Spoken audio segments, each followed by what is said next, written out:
সবাই বলেন যে আমি ছোট্ট একটা আঙুলে গোবর্ধন পর্বত তুলেছিলাম, কিন্তু আমি কি ওখানে একা ছিলাম? কখনোই নয়।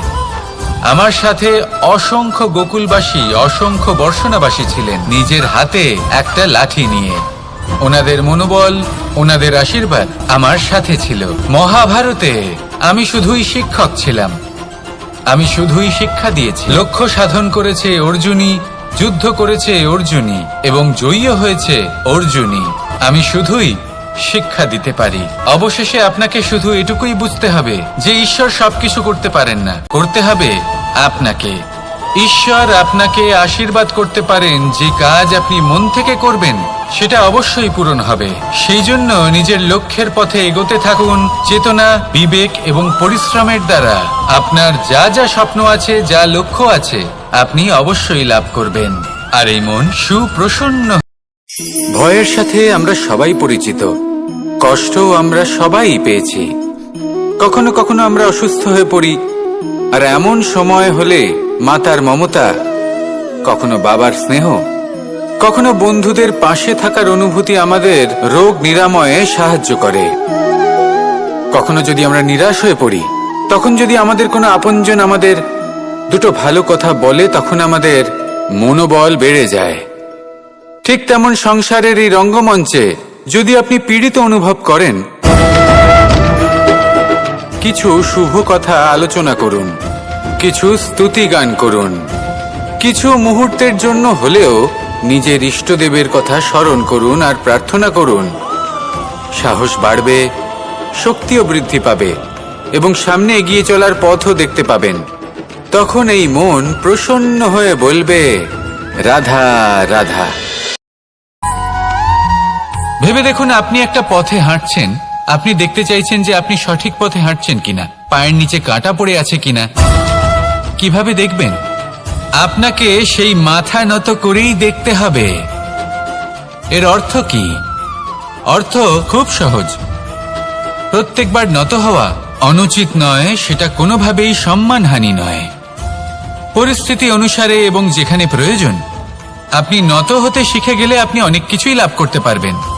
জ্ঞান, মান, গুণ, বিশ্বাস। সেই জন্য প্রয়োজন এবং পরিস্থিতি অনুসারে নত হতে শিখুন, এতে অনুচিত কিছুই নেই। আত্মসম্মান থাকা অত্যন্ত প্রয়োজনীয়, কিন্তু তা যেন কখনো অহংকারে পরিণত না হয়। এই বিষয়ে অবশ্যই নজর রাখবেন এবং আমার সাথে ভালোবেসে বলবেন, রাধা রাধা। এই সংসারে দুই ধরনের মানুষ দেখা যায়, এক সরল, দুই জটিল। এবার এই যে সরল ব্যক্তি থাকে, তাদের এই সমাজ দুর্বল মনে করে। এমনিতে দেখতে গেলে জলও সরল, বায়ুও সরল। ওনারা যেদিকে চাইবেন প্রবাহিত হতে পারেন, এনাদের যে আকার দেবেন সেটাই ধারণ করবেন। কিন্তু এরা বাস্তব রূপ ধারণ করলে তখন কি হয়? এই জল এমন এক ধারায় পরিণত হয় যে অনেক বড় বড় পাথরকে খণ্ডিত করে দিতে পারে। এই বায়ু এমন এক চক্রবাতে পরিণত হয় যা সংসারে বিনাশ ডেকে আনে। তাই যে ব্যক্তি সরল, তার সরলতাকে সম্মান করুন, তাকে সম্মান করুন, তাকে ভালোবাসা দিন। আর আমার সাথে ভালোবেসে বলুন, রাধা রাধা। মানুষ নিজের জীবনে অনেক বস্তু, অনেক ব্যক্তিকে অনাদর করে থাকে, ভাবে যে ওর কোনো মূল্যই নেই, এটা তো কোনো কাজেই লাগবে না। এবার ভাবুন যে আপনি কোনো পথে হাঁটছেন আর আপনার পায়ে একটা কাঁটা ফুটে গেল। তখন আপনি যাই করুন না কেন, তলোয়ার দিয়ে আপনি সেই কাঁটা বের করতে পারবেন না। তার জন্য আপনার দরকার পড়বে একটি সূচের।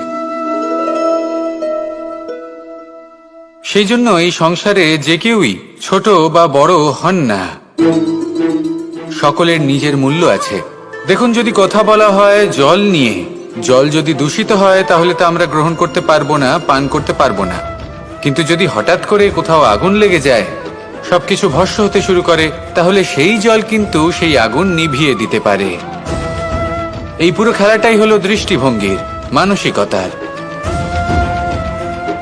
আপনার মানসিকতা যদি শুভ হয়, তাহলে সেটাই শুভ সত্য হয়ে আপনার সামনে আসবে। এই সংসারে বস্তু হোক বা ব্যক্তি হোক, তাতে খুঁত ধরা বন্ধ করে দিন, আর তার কি কি গুণ রয়েছে সেটা খুঁজে বের করতে শুরু করুন। জীবন সরল হয়ে যাবে এবং এই মন প্রসন্ন হয়ে বলবে, সংসারে যে ব্যক্তিই হোক না কেন, প্রত্যেক ব্যক্তির জীবনে সমস্যা অবশ্যই আসে। এমন কিছু মানুষ আছেন, যদি তাদেরকে জিজ্ঞেস করেন যে এমনটা ঠিক কেন হলো, তাহলে পুরো দোষটা তারা নিজেদের পরিস্থিতির উপর ন্যস্ত করেন। যে আমি তো এমন একটা পরিস্থিতিতে ছিলাম, আমি কিভাবে কিছু করতাম, আমার কাছে আর কোনো বিকল্পই ছিল না। চলুন কথা বলা যাক মহাভারত নিয়ে। ভীষ্ম পিতামহ, ওনাকে জিজ্ঞেস করা হলো, আপনি এরকম প্রতিজ্ঞা কেন করলেন? উনি বললেন যে আমি পরিস্থিতির অধীন হয়ে পড়েছিলাম, সেই জন্য। এই প্রশ্নটাই যখন অর্জুনকে করা হলো, তখন অন্য একটি দিক প্রস্ফুটিত হলো। অর্জুন নিজের পরিস্থিতির কারণে জীবনে কখনোই বাধা পড়েননি। তিনি সিদ্ধান্ত নিয়েছিলেন সংঘর্ষ করার, সংসারের নিয়মের বিরুদ্ধাচারণ করার। এই সংসার আপনি আপনার ভাগ্য নিজে বানাতে চান, তাহলে সবার আগে ভয়মুক্ত হয়ে যান। আপনি নিজেই দেখুন কি অদ্ভুত ব্যাপার এটা, যা এখনো ঘটেনি সেটা ভেবে এত ভয় পাই যে বর্তমানে নিজেদের কষ্ট দিই। সেই জন্য যা এখনো ঘটেনি তা নিয়ে দুশ্চিন্তা করবেন না।